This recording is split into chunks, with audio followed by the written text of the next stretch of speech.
Isang video na kinunan sa isang paliparan sa Pilipinas ang nagdulot ng malaking alon ng usapan sa social media sa buong mundo. Itinatala ng video ang isang lalaking Italyano na nagtatapos sa kanyang paglalakbay sa Asya na may luhang nagsasalaysay ng kanyang nakagigimbal na pagtatapat. Ang Tsina ay isang impyerno, ngunit ang Pilipinas ay langit. Ang kanyang pangalan ay si Marco Rossi, isang 30 taong gulang na Italyano. Ang mga mapait na karanasang dinanas niya sa Tsina at ang mga kamangha-manghang katotohanang nasaksihan niya sa Pilipinas. Bakit may ganito kalaking pagkakaiba sa pagitan ng dalawang bansang parehong nasa Asya? Ano nga ba ang napakalaking agwat na naranasan ni Marco sa dalawang lugar na ito? Ang dahilan ng kanyang pagluha at ang katotohanan tungkol sa Pilipinas na yumanig sa mundo agad nating alamin. Si Marco Rossi ay isang tipikal na Eurocentrist. Sa edad na 30, mula sa Milan, Italia, ang kanyang pananaw sa mundo ay ang Europa ang tuktok ng sibilisasyon, habang ang Asya ay isang mas mababang uri ng nilalang. Ang Asya ay isang koleksyon lamang ng mga umuusbong na merkado, hindi ba? Ganoon ang iniisip ni Marco. Totoo, ang paglago ng ekonomiya ng Tsina sa mga nakaraang taon ay kahanga-hanga. Ang GDP nito ay pangalawa sa pinakamataas sa mundo at ang kanilang high-speed rail system ay napakaunlad. Ngunit para kay Marco, ito ay simbolo lamang ng isang nouveau rich. Marahil ay iniisip nilang magagawa nila ang lahat dahil sa pera. Ngunit ang tunay na kultura at karangalan ay ibang-iba. Bulong niya sa sarili. Mula pagkabata, may kaunting kaalaman si Marco tungkol sa kulturang silangan at mayroon siyang komplikadong damdamin tungkol sa Pilipinas. Bagamat narinig niya na ang Pilipinas ay kilala sa masasarap na pagkain at mababait na tao, mayroon pa rin siyang bahagyang pagmamaliit sa modernong Pilipinas. Narinig kong maganda raw ang mga beaches doon. Pero ngayon siguro'y kilala na lang ito sa mga night market at street food. Kung ikukumpara sa kasaysayan ng Europa, ang Asya ay parang isang bata lamang. Kaya naman, nang ihandog ng kanyang kasintahan, si Francesca, ang isang paglalakbay sa Asya bilang regalo para sa kanyang ika-30 kaarawan, hindi talaga siya nasasabik. Ang mga pasyalan sa mga developing countries ay hindi man lang makakatapat sa mga nasa Europa, naisip niya. Bago umalis, sinabi ni Marco sa kanyang mga kaibigan, ang Tsina at Pilipinas, pareho lang naman sigurong magulo. Maraming tao, maingay, at malamang ay walang pakialam ang serbisyo. Sa katunayan, kung titingnan ng mga estadistika, tila may punto si Marco. Sa ranking ng tourist satisfaction, ang Italia ay nasa ika-10 sa buong mundo. Ang Tsina ay nasa ika-4 pati. At maging ang Pilipinas ay nasa ika-25 bising lamang. Kita nyo? Ang datos na ang nagsasabi ng lahat. Buong kumpiyansang sinabi ni Marco. Sa international ratings ng serbisyo sa paliparan, ang Fiumicino Airport ng Roma ay isa sa mga nangunguna sa Europa. Ang mga paliparan sa Asya ay tiyak na magulo. Pagtatapos niya, hindi pa alam ni Marco noon na ang kanyang mga stereotype ay ganap na madudurog sa paglalakbay na ito. Noong gabi bago sila umalis, sinabi ni Marco kay Francesca, "Sige na nga, baka maging interesante ito bilang isang karanasan sa ibang kultura." Pero sa huli, wala pa ring tatalo sa sariling bayan. Kinabukasan, may magaan na damdamin si Marco na nagtungo sa paliparan ng Milan. Puno ang kanyang maleta ng pagmamalaki at superioridad ng Italia. Sa sandaling iyon, walang kamalay-malay si Marco na ang realidad na kanyang mararanasan ay babago sa kanyang buong pagkatao mula sa ugat. Nang tumapak siya sa Shanghai Pudong International Airport, nagbago ang ekspresyon ni Marco. Ang kanyang katawan, pagod mula sa 14 oras na biyahe, ay sumabak sa isa pang pagsubok.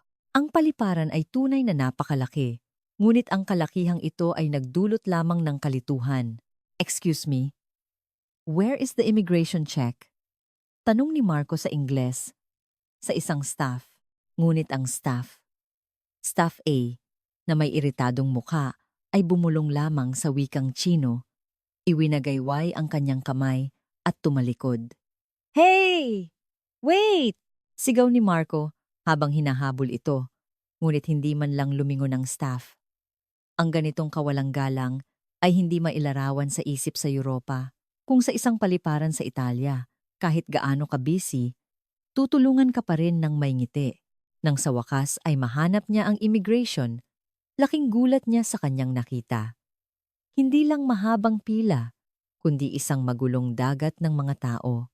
Daan-daang pasahero ang nagtutulakan at nagsisiksikan. Anong nangyayari dito? Naguguluhang tanong ni Marco sa sarili. Sa Europa, gaano man karami ang tao, pinapanatili ang kaayusan. Ngunit dito, ang mga turistang Tsino ay sumisigaw at ang pagsingit sa pila ay tila normal. Nang pumila na si Marco, isang pamilya mula sa likuran ang walang pakundangang sumingit sa kanyang harapan. Excuse me, I was here first. Magalang na sabi ni Marco sa Ingles. Ngunit sumagot lamang ang pamilya sa Tsino at binaliwala siya. Sa huli, sinipa pa ng kanilang anak ang maleta ni Marco. Hindi ka pani-paniwala, bulong niya. Sa Italia, kahit mga bata ay may batayang modo. Ngunit dito, parehong magulang at anak ay walang pakialam sa kapwa. Pagkatapos ng 3 oras, nang sa wakas ay nakalusot sa immigration, dinala ni Marco ang pagod niyang katawan patungo sa banyo. Ang tanawin doon ay lalo pa siyang ginimbal. May isang lalaking hayagang naninigarilyo sa loob ng cubicle. Nasa paliparan tayo. 'Di ba? Bawal manigarilyo dito. Hindi napigilang sabi ni Marco. Ngunit tinitigan lamang siya ng masama ng lalaki at minura siya sa Tsino. Natakot sa kanyang asta, mabilis na umalis si Marco sa banyo. Mga barbaro. Naisip niya, imposibleng mangyari ito sa Europa.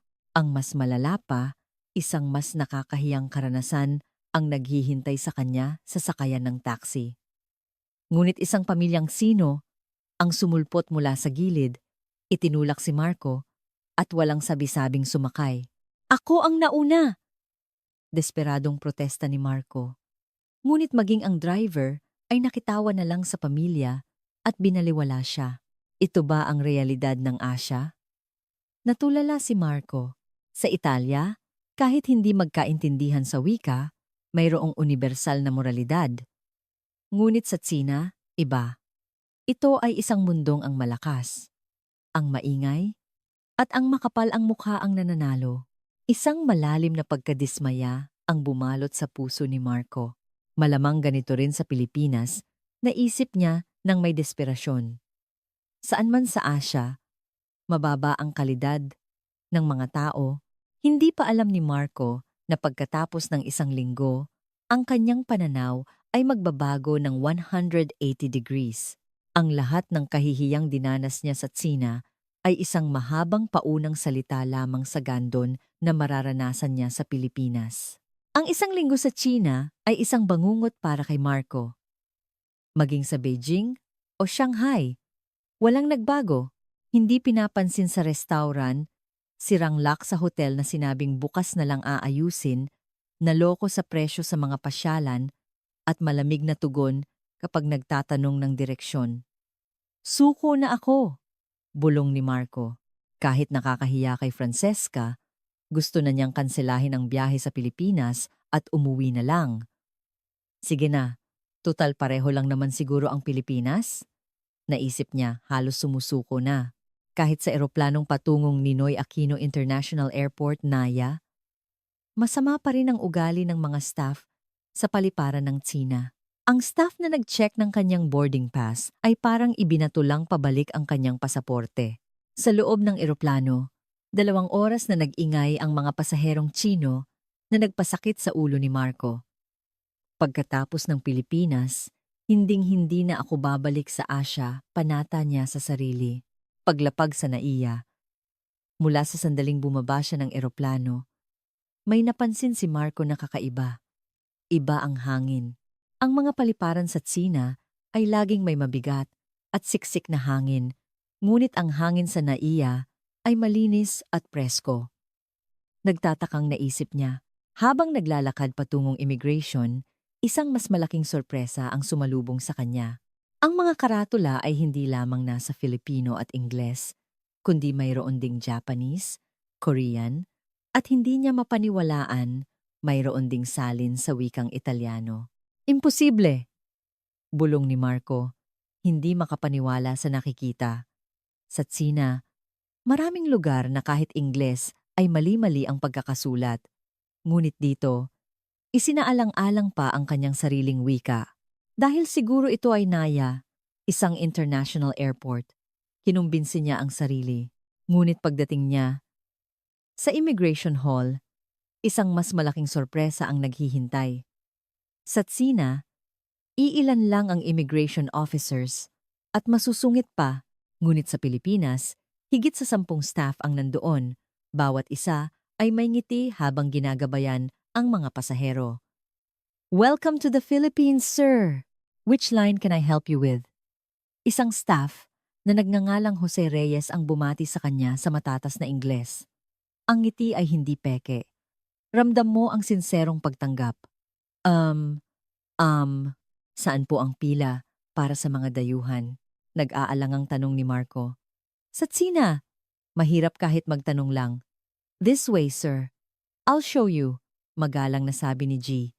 Reyes, at sinamahan pa siya hanggang sa dulo ng pila. If you have any questions, just let me know, dagdag niya. Namangha si Marco sa kabaitan. Habang nakapila, nakita niya ang isang magkasintahang Espanyol sa unahan na tila may problema. Hindi sila marunong mag-Ingles. Kung sa Tsina ito, tiyak na babaliwalain sila. Ngunit dito, iba. Ginamit ni G. Reyes ang kanyang radyo, at ilang sandali lang, dumating ang isang staff na nagngangalang Maria Santos na marunong mag-Espanyol. "En qué puedo ayudarles? Paano po ako makakatulong?" Tanong ni Maria. Nakahinga ng maluwag ang magkasintahan. Nang makita ito ni Marco, para siyang tinamaan ng kidlat. May staff na marunong mag-Espanyol? Kahit sa mga paliparan sa Italia, bihira ang may kayang magsalita ng maraming wika. Tila ba normal ito sa Pilipinas? Ano kayang sistema ng edukasyon nila dito? Namamanghang naisip ni Marco. At ang bilis ng proseso, ang 3 oras na paghihirap sa Tsina ay naging 20 minuto lamang sa Pilipinas. Mabilis na, magalang pa. Ang ganitong serbisyo ay nagdulot ng gandong sa puso ni Marco. Ito ba ang tunay na lakas ng Pilipinas? Ito ang sandali kung saan nagkaroon ng unang malaking lamat ang kanyang mga stereotype. Kahit tapos na sa immigration, mayroon pa ring pag-aalinlangan sa puso ni Marco. Ang paliparan ay gate ng bansa. Natural lang na pag-andahin nila, kinumbinsi niya ang sarili. Pagdating sa syudad, baka katulad na rin ng Tsina, sumakay si Marco sa 2P bus mula NAIA patungong sentro ng lungsod. Ang bus ay nasa oras at malinis ang loob. Dahil siguro nasa Maynila tayo, ang kabisera, naisip niya. Kahit sa Italia, iba ang Milan sa ibang lugar. Sa loob ng bus, pinagmasdan ni Marco ang mga Pilipino. Sa Tsina, maraming maingay na nakikipag-usap sa telepono. Dito, ang bus ay nakakagulat na tahimik. Ang mga gumagamit ng telepono ay bumubulong at ang iba ay nagte-text na lang. Totoo nga, tahimik sila, napilitan siyang aminin, ngunit agad siyang nakahanap ng dahilan. Siguro dahil mas mahiyain lang ang mga Pilipino, hindi kasing passionate ng mga Italyano. Pagdating sa isang abalang istasyon ng MRT sa Makati, nabigla si Marco sa dami ng tao. Tingnan mo, siksikan din. Siguradong maraming iritado dito. Ngunit muli, mali siya. Kahit siksikan, walang nagtutulakan. Sa escalator, lahat ay kusang tumatabi sa kanan para bigyan daan ang mga nagmamadali sa kaliwa. Sa mga gate, maayos silang pumipila. Anong nangyayari dito? Naguluhan si Marco. Sa China, habang dumarami ang tao, lalong gumugulo. Dito, kahit siksikan, nananatili ang kaayusan. Habang papunta sa hotel, naligaw si Marco.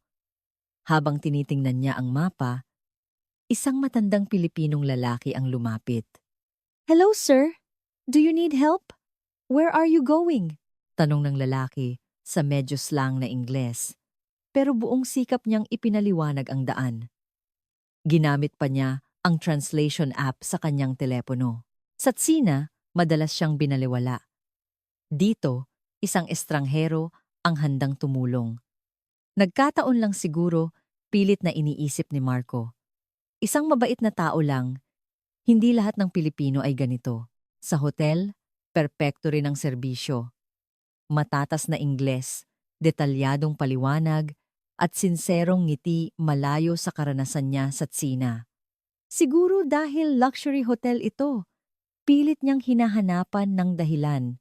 Sa almusal kinabukasan, muling nayanig ang kanyang paniniwala.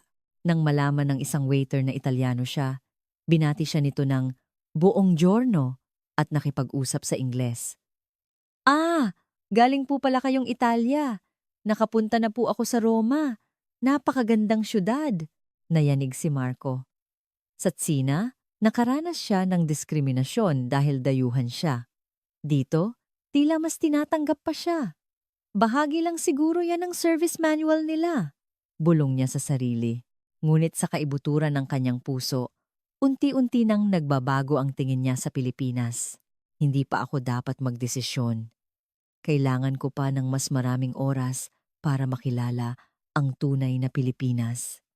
Hindi pa rin matanggap ni Marco ang katotohanan, ang pagmamalaki sa sariling bansa at ang prejudice laban sa Asya ay humahadlang sa kanya. Nang bumisita si Marco sa Intramuros, naranasan niya ang yaman ng tradisyonal na kultura ng Pilipinas. Ngunit komplikado pa rin ang kanyang damdamin. Maganda ang lumang simbahan. Pero may mas matatandang gusali sa Europa, naisip niya habang kumukuha ng litrato. Ang Colosseum sa Roma ay 2,000 taon na. Ngunit sa loob ng bakura ng simbahan ng San Agustin, nasaksihan niya ang isang kahanga-hangang tanawin. Kahit maraming dayuhang turista, ang mga Pilipino ay taimtim na nagdarasal. Sa Tsina, kapag maraming dayuhan, naiirita ang mga lokal. Dito, marami pa ang kusang tumutulong. "Sir, gusto niyo po, kunan ko kayo ng picture?" Alok ng isang matandang Pilipinang babae sa Ingles. Hindi siya turista, kundi isang lokal na nagsisimba. "Maraming salamat po." Sagot ni Marco, pero komplikado ang nararamdaman. Mabait nga, pero baka pakitang tao lang. Para sa tanghalian, pumasok siya sa isang lumang karinderya na sikat sa Bulalo. Dito, isa na namang nakagigimbal na karanasan ang naganap. May Ingles ang menu, pero sinadya niyang ituro ang pangalan sa Filipino. "Gusto ko nito." Medyo naguluhan ang staff, ngunit agad siyang kumonsulta sa iba. Kung sa China ito, babaliwalain siya o bibigyan ng kahit ano. Ngunit dito, lumabas mismo ang may-ari mula sa kusina. May dalang mga piraso ng karne. "This is shank. This is marrow," paliwanag niya sa pira-pirasong Ingles. Ang mas nakakagulat, nang mapansin ng may-ari na baka sobra ang in-order ni Marco, nag-alala pa ito sa maybe too much for one person. Ang ganitong pag-aalala para sa customer, higit pa sa kita, ay tumatak sa puso ni Marco. Siguro, dahil maliit na negosyo lang ito, pilit pa rin niyang hinahanapan ng dahilan. Kinabukasan, bumisita si Marco sa Green Hills, isang malaking electronics hub. Doon, nasaksihan niya ang husay ng teknolohiya sa Pilipinas. Ngunit ang mas ikinahanga niya ay ang kaalaman ng mga salesperson. "Please tell me the difference between this product and the European version." Tanong ni Marco. Agad siyang binigyan ng detalyadong paghahambing. At nang malaman na Italyano siya, pinaalalahanan pa siya. Sir, the voltage in Italy is 220 volts. You might need a transformer. Hindi lang sila nagbebenta. Iniisip nila ang kapakanan ng customer. Nang gabing iyon, habang naglalakad sa Luneta Park, isang estudyante ang nakapulot ng wallet ng isang dayuhan. Kung satsina ito, tiyak na kukunin na. Ngunit dito, walang alinlangan, itong dinala ng estudyante sa pinakamalapit na police outpost. Nasaksihan ni Marco ang buong pangyayari. Bakit hindi niya kinuha ang pera? Hindi niya maintindihan. Sa Italia, may mga nagsasauli. Pero hindi lahat. Dito, tila normal lang ito. Maging ang pulis ay kalmado lang. Ano bang iniisip ng mga tao dito? Naguluhan si Marco. Ang pagpili sa moralidad kaysa sa pera, sa pag-aalala kaysa sa bilis, ang mga halagang ito ng mga Pilipino ay unti-unting kumakatok sa kanyang puso. Ngunit isang pag-aalinlangan ang nagsimulang tumubo sa kanyang isipan. Baka mali ako tungkol sa maraming mahahalagang bagay. Sa kanyang huling gabi, sa isang makasaysayang kalye sa Binondo, mararanasan ni Marco ang isang pagbabagong magaganap sa kanyang buhay. Galing siya sa isang restaurant. Nang biglang umambon, wala siyang dalang payong. Habang naghahanap ng taxi, isang boses ang narinig niya mula sa likuran. Sir, mababasa ka niyan. Paglingon niya, isang lalaking Pilipino na nasa 60s ang edad ang nakita niya. Walang alinlangan, inabot ng lalaki ang sarili niyang payong kay Marco. Pero, paano po kayo? Mababasa po kayo, sabi ni Marco sa Ingles. Ayos lang. Pilipino ako, sanay sa ulan, sagot ng lalaki na may banayad ng ngiti. At saka, mahalaga kang bisita sa aming bansa. Ang mga salitang iyon ay tumagos sa puso ni Marco. Ang tawaging mahalagang bisita ang isang estranghero, saan nanggagaling ang ganitong kabaitan? Salamat po. Pero bakit po? Naguguluhang tanong ni Marco. Dahan-dahang nagsalita ang lalaki. Mayroon kami ritong tinatawag na pakikipagkapwa-tao. Natural sa amin ang magmalasakit sa iba, ang ilagay ang sarili namin sa kanilang kalagayan. Hindi ito para sa anumang kapalit. Dahan-dahan niyang ipinaliwanag. Sabi ng mga ninuno namin, ang bawat pagkikita ay isang mahalagang kapalaran, kaya gusto naming pahalagahan ang sandaling ito. Labis na naantig si Marco. Sa Tsina, binalewala siya dahil dayuhan siya. Dito, inalagaan siya dahil dayuhan siya. Bakit po kayo ganito kabait sa akin? Tanong ni Marco ng diretsahan. Nag-isip sandali ang lalaki. May isang bagay na itinuro sa akin ang lolo ko. Walang taong nabubuhay para sa sarili lamang.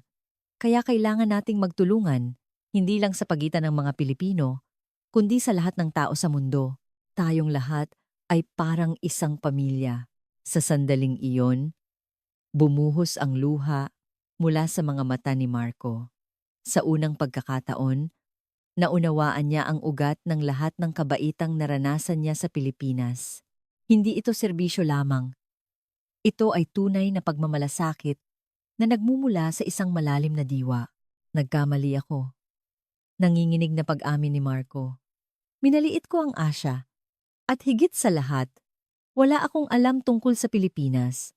Ngumiti ng malumanay ang lalaki. Ayos lang yan. Lahat naman tayo, sa simula, maraming hindi alam. Ang mahalaga ay manatiling bukas ang puso para matuto. Nang gabing iyon, umiyak nang umiyak si Marco sa kanyang hotel.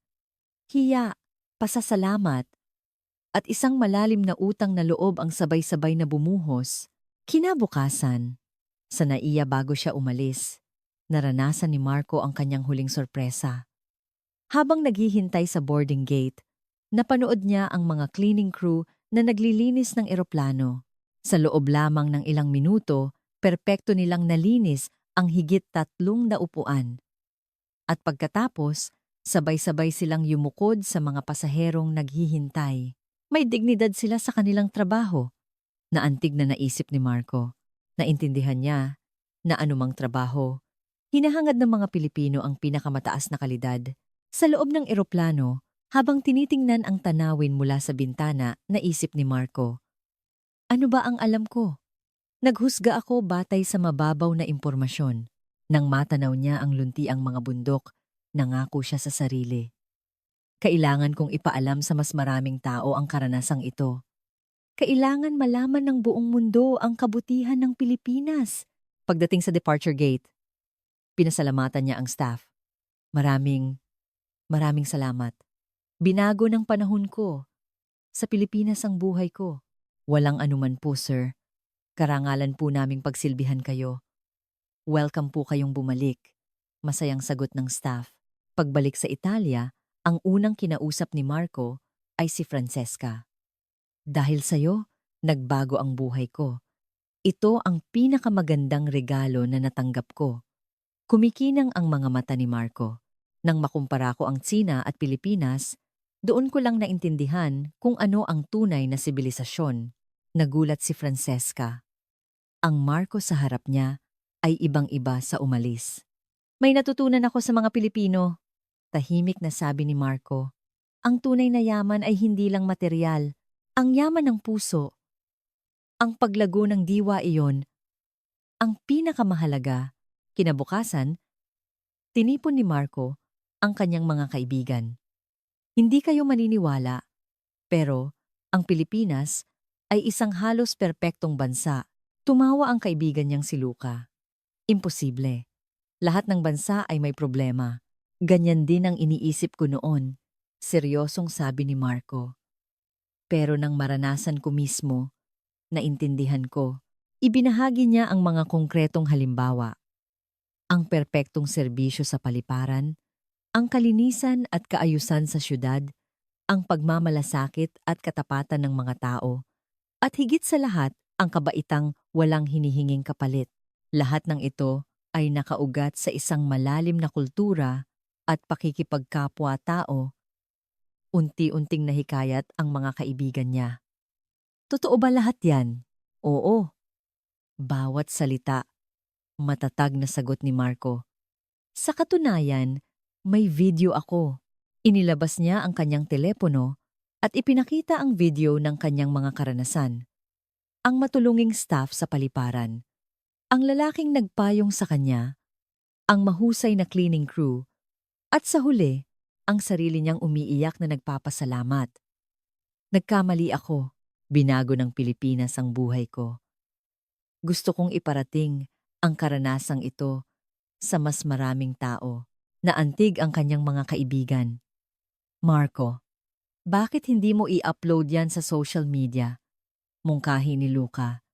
Dapat makita ito ng buong mundo. Nag-alinlangan si Marco. Pero hindi naman ako sikat. Kahit na, sabi ni Francesca, ang karanasan mo ay tiyak na makakaantig sa puso ng marami. Nang gabing iyon, lakas loob na in-upload ni Marco ang video na may pamagat na ang tunay na sibilisasyon na natutunan ko sa Pilipinas. Akala niya'y pamilya at kaibigan lang ang manonood. Ngunit kinabukasan, ang views ay umabot na sa 10,000. Dumagsa ang mga komento mula sa iba't ibang panig ng mundo. Gusto ko ring pumunta sa Pilipinas. Naantig ako sa karanasan mo, Marco. Bilang isang Pilipino, ipinagmamalaki ko ang aking bansa. 1 linggo ang lumipas, umabot sa 1,000,000 views ang video. Dumating ang mga imbitasyon para sa interview mula sa TV at media. Ito ang gusto kong iparating. Nasisiyahang sabi ni Marco. Hindi ang mababaw na paghahambing, kundi ang pagkakaiba sa pinakaugat ng mga pinahahalagahan. Napakaraming matututunan mula sa Pilipinas. 6 na buwan ang lumipas, bumalik si Marco sa Pilipinas, kasama na si Francesca, sa NAIA. Nagkataong nakita niya muli si G. Jose Reyes. Bumalik po pala kayo, sir! Masayang bati nito. Ang mga sinabi mo noon. Binago niyo ang buhay ko, sabi ni Marco, na may malalim na pagyukod. Ngayon, Gusto ko namang iparanas ang kabutihan ng Pilipinas sa mahal ko. Mula noon, sinimulan ni Marco ang isang cultural exchange program sa pagitan ng Italia at Pilipinas. Ang kanyang video ay patuloy na minamahal ng mga tao sa buong mundo. Ang tunay na pandaigdigang pag-unawa ay nagsisimula sa pag-alis ng prejudice at sa pagsisikap na unawain ang kapwa. Ito ang pinakamahalagang aral na natutunan ni Marco sa Pilipinas.